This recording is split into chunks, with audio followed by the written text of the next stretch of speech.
Release date, August 23, 2024. Ladies and gentlemen, welcome to another episode of the TBD CFB podcast with your hosts. I'm Mason. I'm Joey. And I'm Isaac. This episode is entitled, We Back, Baby, because college football is officially back this weekend. Tomorrow, in fact, and we're super excited about it. This episode, we're going to pick those games. We're going to do a few interesting things, so we're going to get started with our hot take question. Guys, our hot take question this week is fun, and if you have your own answer, put it in the comments below. So the question is, what team, and you can't pick your own, your favorite team, can't pick them, what team has the best fight song and why? So I'd probably say that Arizona State actually has one of the best fight songs. I mean, it's hype, it's loud, and the trombones just go crazy. And, you know, I think my roommate put it best. When listening to it, it makes you want to jump through a brick wall. It's so good. So Arizona State would be my pick. This is a tough one for me because I don't know a ton of college football fight songs. The one that I guess I would call my favorite, even though I have to hate it because they're an SEC rival, but I gotta say Tennessee's fight song is catchy. Rocky Top, like it's so classic. Like, listen, I hate that gaudy orange, as Sandra Bullock called it, and I cannot stand Tennessee. But I think it's fun. I think that it makes you really want to root for the Vols, admittedly. And honestly, hearing that on a Saturday in Neyland, I'd probably go crazy. So I like Tennessee's fight song. Man, if I was a Tennessee fan, I definitely would be singing Rocky Top at the top of my lungs, dude. It's such a freaking fun fight song. That's not the one I'm picking, though. And this might be kind of a surprise, but I think that the college football team with the best fight song is the University of Alabama, the Crimson Tide. I don't know what it is, man. I know that's probably surprising coming from a Georgia fan, but dude, for me, it's the lyrics. Just like singing "Yay Alabama," like Crimson Tide, every Bama man's behind you, hit your stride. It's just like super catchy. I get like really into it. I think it's like super fun. I also love that like super long lead in they do, like with like when it hits like with the big buzz roll, and then it's just like bow bow ba down, and like the big fanfare. So honestly, yeah, that's my favorite fight song. But those are all some good fight songs. I think some honorable mentions. I do think, I know Isaac's an LSU fan, but I do think that LSU has a really good fight song. I think that Clemson also has a really good fight song, and both those fight songs are basically the same, just a little bit different. Clemson did it better. I also do love Georgia's fight Please. song. Okay, guys. Okay. Guys, I always like I'm like the lone one out because I have to deal with these two arguing about Clemson and freaking LSU every single day. Why did those two teams copy everything? Death Valley, the Tiger Rag. Like the Tiger Rag is cool because like it's the same rhythm, but it's just in a different key. I love hearing it though because it's the same, but it's so different. Clemson was the first Death Valley. Okay. Anyway, actually, and here's another one. I think South Carolina has a pretty good fight song. I think Oklahoma has a good fight song. Utah has a good fight song. Like when you think about like catchy fight songs, like those are ones like I think about. So yeah, that's. I thought that was a fun question. And yeah, please, if you have an answer, who do you think's fight song is the best? Please put it in the comments below.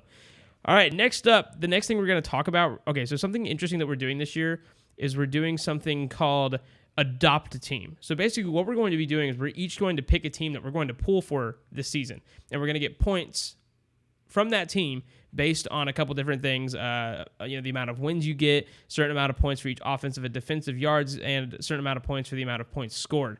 There's a couple other rules. This team that you pick cannot be in your favorite team's conference. The team cannot be on your favorite team's schedule. So, for instance, I can't pick Clemson because they're on Georgia's schedule. Joey can't pick Georgia because it's on Clemson's schedule. Not that he ever would, or not that I ever would. And it can only be in the Power 4 schools. So I'm going to ask Joey, who is your team that you are going to pick? So it wasn't really tough for me to decide. I'm actually going to adopt Kansas as my team.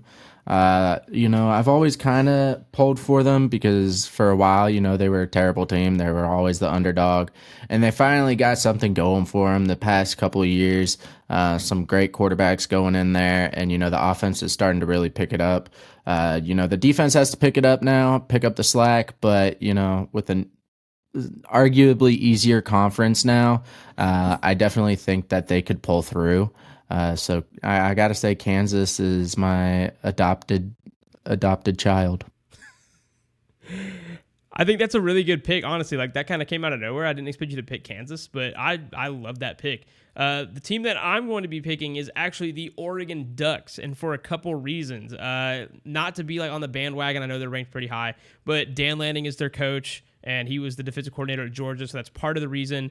I also really like their uniforms, and Joey talks a lot about that. He's like the uniform guy on this show. He loves talking about different teams' uniforms. He can, in his words, if it looked good, it looked good. So I'm going to be going with the Oregon Ducks. I'm excited to see what they do this season. I definitely think they're a playoff contender, maybe even top 16 for sure. But yeah, I got the Ducks. Isaac, who do you have? So I thought about it, and this is a little bit cliche for me because you guys know how I feel about this team, but I'm going with Penn State. You know, Penn State is a school that is always in the conversation. They're 8th. We talked about them on the rankings the other week. They're ranked 8th, but James Franklin has yet to actually win the big one outside of 2016. They got jipped out of a CFP spot, but nonetheless. Yeah, so I'm excited to see Drew Aller in year 2 because Penn State, you know, they've always been competitive and they seem to always be in the conversation, but they always play, you know, they play Iowa well. They play Ohio State well enough to be right there, but with Ohio State being on the hot seat, I'm curious to see if this is the year they finally beat Michigan. There's a lot of exciting things happening in Happy Valley, and I'm looking forward to seeing it. So my team is Penn State. So now it is time. College football is freaking back, baby. Tomorrow. I'm so excited to turn on our game of the week tomorrow at 12 p.m. Isaac, why don't you tell the folks, what is our game of the week? Mason, our game of the week is Florida State and Georgia Tech in Dublin, Ireland at 12 p.m. on Saturday in the Aer Lingus Bowl.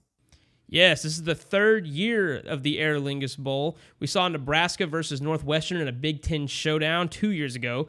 Last year, we saw Navy versus Notre Dame, where the Irish, who were spurred on by the literal Irish, beat down on Navy. And now we get a Week 0 ACC showdown in the 10th-ranked Florida State Seminoles versus the Georgia Tech Yellow Jackets. And I do want to turn your guys' attention to a couple years ago. Do you guys remember? And it's more than a couple years ago now, but it was when Jimbo Fisher was at Florida State and Georgia Tech blocked their field goal and ran it back for a touchdown, keeping them either out of the ACC championship or out of the playoffs, I believe. But what a game that was. And do we see a repeat here? Because we haven't seen anything like this in years. So we're doing something new this year. We got the TBD model, which is going to tell us, basically it sims 5 games between the two teams that we're picking from and tells us basically what the spread will be. So our TBD model, and this is, and we don't always have to agree with the model, but the model says that Georgia Tech will be favored to win this game 3 out of 5 times by 10 points on average. The ESPN FPI says FSU 80%, and the spread is FSU by 11. Our model and the spread are definitely literally on opposite ends of the spectrum. I'm not sure what's going to happen, but with Joey being our resident ACC guy, I'm going to let him pick first. Yeah, so Georgia Tech definitely has some promise on the offensive side. And, you know, defensively the past couple years and big games, they've definitely shown up. But when it comes down to this Florida State team, I don't think that they can compete. I think Florida State has a great offense, even though, you know, DJ Uiagalelei, who essentially pretty much was cut from Clemson, is now Florida State's starting quarterback. Ironic, right? And, you know, Florida State, they've had a decent defense last season, but they still weren't the greatest. They weren't the best. They came close in a lot of games that shouldn't have been close. But I gotta give it to the Noles in this game. I think it's just too far gone. I think it's too hard to not pick the Florida State Seminoles. So this one's exciting for me because one of my good friends at work he's from Tallahassee, massive Noles fan. Big time Florida State guy. Like, he's got a shrine in his office. And he actually flew to Ireland today, Monday, to spend the week out there, and he's going to the game. So I'm excited about this one. I actually forgot until now that DJ is the quarterback for Florida State this year. Florida State's defense, I think, is really strong. They're coming off a year where they lost several draft picks, obviously, because I think Gerard Verse went pro, and they had a few other guys, and they've got a couple of receivers, Keon Coleman and not Jordan Travis, but I can't remember the other guy's name. They're a really, really tall receiver.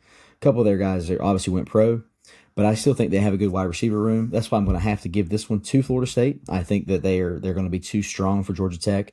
I don't think they cover. I like Florida State by 10. I think it'll be a good game, but I do think they come out ahead, but they do not cover the spread, in my opinion. So this year we have DJ Uiagalelei, like Joey said, at quarterback at Florida State, which was obviously a surprising move.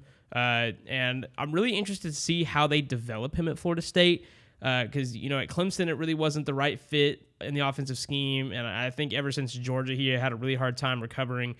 Oregon State, he looked better. At Florida State, is this the year that he really comes into his own and becomes a really good quarterback? Or is it another fluke year like we had kind of the last 2 years? I think those are some really good questions. I think that, while Florida State did retain a really good wide receiver room, are they going to be as good as last year? When you look at Georgia Tech, obviously you have Brent Key, who's rebuilding this program, this historic program, and is doing a pretty good job. I mean, went into the portal and got Haynes King from A&M a couple years ago. He had a really, really good season last year, played really well against Georgia. And I'm just not sure what we're going to see out of Florida State, which is why I'm picking Georgia Tech to win the Aer Lingus Bowl this year. I'm not really big on Florida State right now, and people might call me crazy, and I'm not saying our model is correct. I mean, but I think that Georgia Tech will win. But if they don't win, I'm still going to pick them against the spread. I still don't think that Florida State's going to win by 10. I think it's actually going to be a closer game. Both teams have to go on the road, and really what this Aer Lingus Bowl is really cool about, and I know they're going to have a couple days out there to get acclimated to the time change and get 6 hours or 7 hours, however far ahead they are, to get in this game. It's 5 hours ahead. So get 5 hours ahead and get acclimated to that, and then do some practices over there in that environment, and then play a football game. But this is going to go down really. This is really going to come down to who can travel really well that far. So, yeah, I'm not really sure about what's actually going to happen, but I am going to pick Georgia Tech in this game. So now we're going to move on to our next game. And so these other games, so these are kind of some boring ones. It's week 0. We're just getting the season started, but hey. Football is freaking football, okay? So our next game is going to be Montana State at New Mexico at 4 p.m. We're going to get a little FCS versus FBS matchup, but I might not call it a cupcake for the Lobos.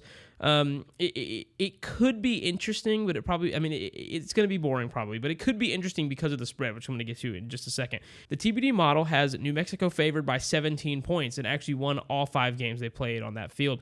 The ESPN FPI is New Mexico 68%, and the spread, however, is Montana State by 10.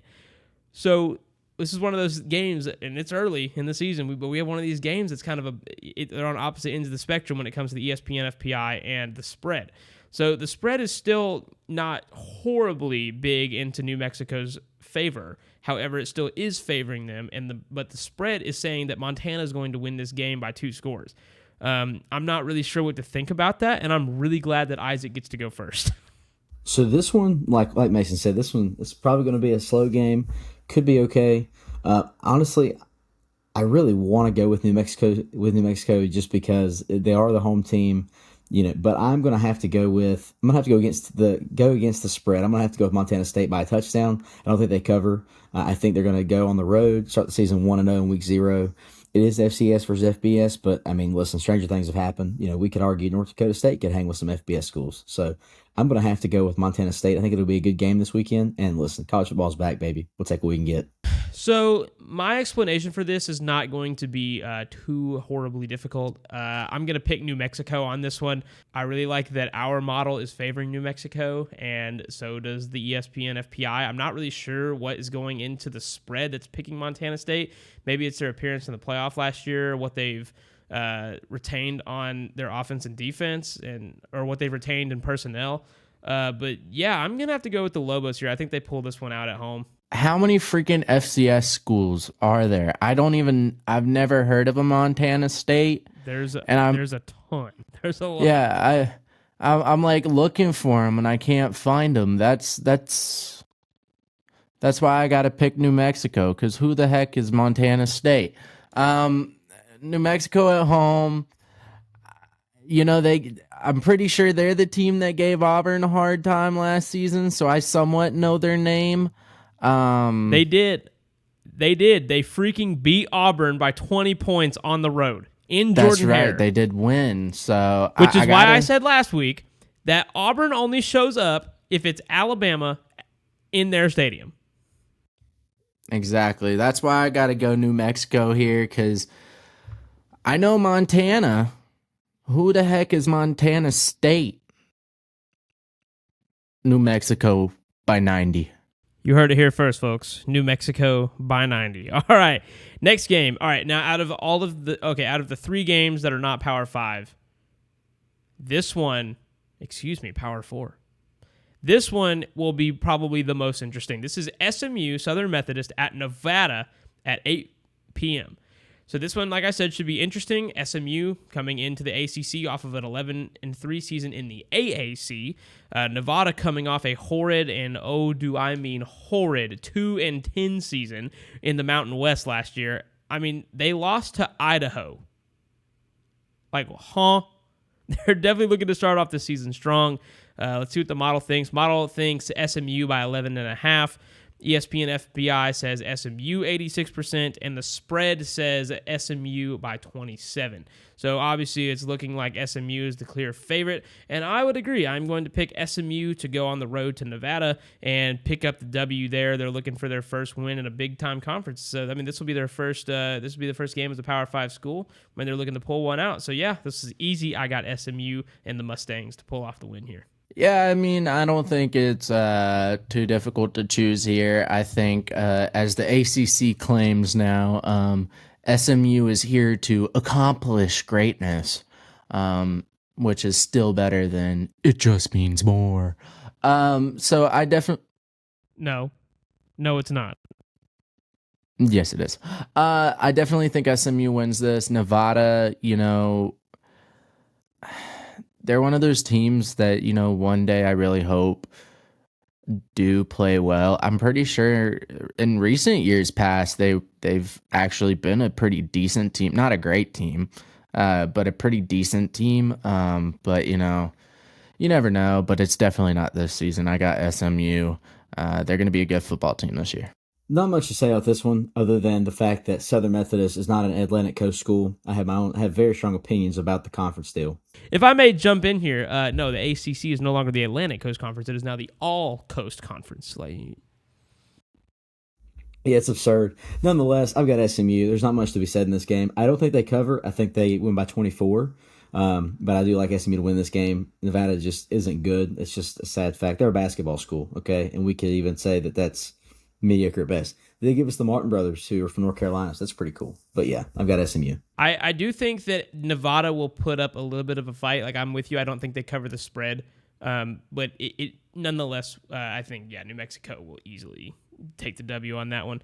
And speaking of that, taking easy Ws, we're on to our next game, which is, it's a late one. This is Delaware State, another FCS school, at Hawaii at 11:59 p.m. Eastern Standard Time. Yes, you heard that right. They will be kicking off here at midnight. They have to make it 11:59 because 12 p.m. would actually be Sunday here. So while it's still Sunday morning, early in the morning here, it will still be Saturday night in Honolulu. So you can definitely call that a late game. There's no way I'm staying up for that. Well, I might stay up for it.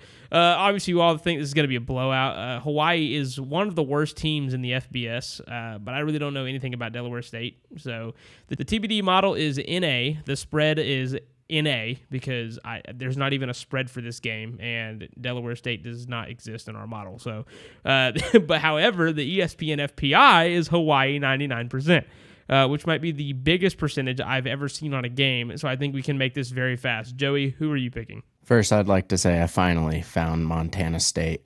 But anyway. Yeah, I got Hawaii against Delaware State. I mean, they went 1-10 last season in the FCS. Even if Hawaii is not a great team, they're still better than that. Yeah, I think Hawaii is going to take those volcanoes and they're going to smother Delaware State in some lava. So anyway, I got Hawaii. This is so easy. I mean, I really wish there was more I could say about this game. I mean, there's just really not. I mean, it's gonna be an FCS school. Hey, you know what though? Let's just say you're Delaware State. You are playing football in one of the coldest climates in the country, and you know what? You get to go out and spend a week in Honolulu, Hawaii, and you can put your feet on the sand and get in the water and try not to get stung by some jellyfish and, enjoy some nice food and then freaking go get destroyed playing football. So, hey, man, it's the life. I would just like to say that I would gladly spend a week in Honolulu to lose a football game. Like, let's just be clear. Based on what Mason just said, I would do it without hesitation. Nonetheless, yeah, this one's easy. I've got Hawaii. I don't think there's any way Delaware State hangs with. That's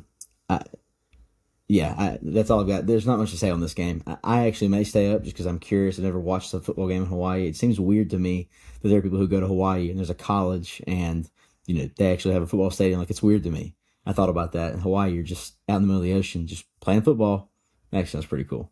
It is going to be a late game. Hawaii is 6 hours behind us, which is crazy to think about. So basically, if we're kicking off here at midnight, they're kicking off there at 6.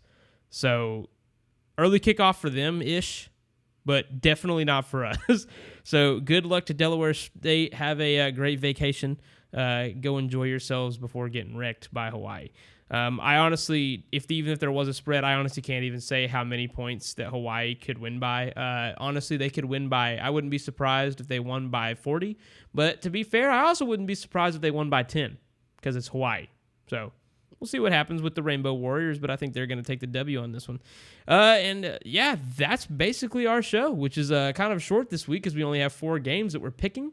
But hey, college football's back. Like I said, football is freaking football, and we're super excited for it to be back. Come back next week. It's official. Week 1, we get our Power 5 matchups. We're talking Clemson, Georgia. We're talking USC, LSU, all the freaking biggest games of Week 1. You don't want to miss it. You don't want to be anywhere else but here at TBD CFB. Thanks for watching, guys. And always remember, no matter what team you pull for, if you're on God's side, you're always on the winning team. John 3:16 tells us that for God so loved the world, he sent his only begotten Son, that whosoever shall believe in him shall not perish but have everlasting life. And that is something that we believe to be true here at TBD, is one of the core beliefs of TBD CFB, and we want you guys to know that. If you don't know Jesus, you need him. We 100% believe that. The Bible says that if you repent with your mouth and believe in your heart that Jesus is Lord, you will be saved. So if you guys ever have any questions about that, if you're struggling with anything, we pray for our followers. Put a comment on these YouTube videos, hit us up on our TikTok or Instagram, and we would love to pray for you guys and chat with you guys. This has been TBD CFB. We'll see you next week. bye-bye. Later.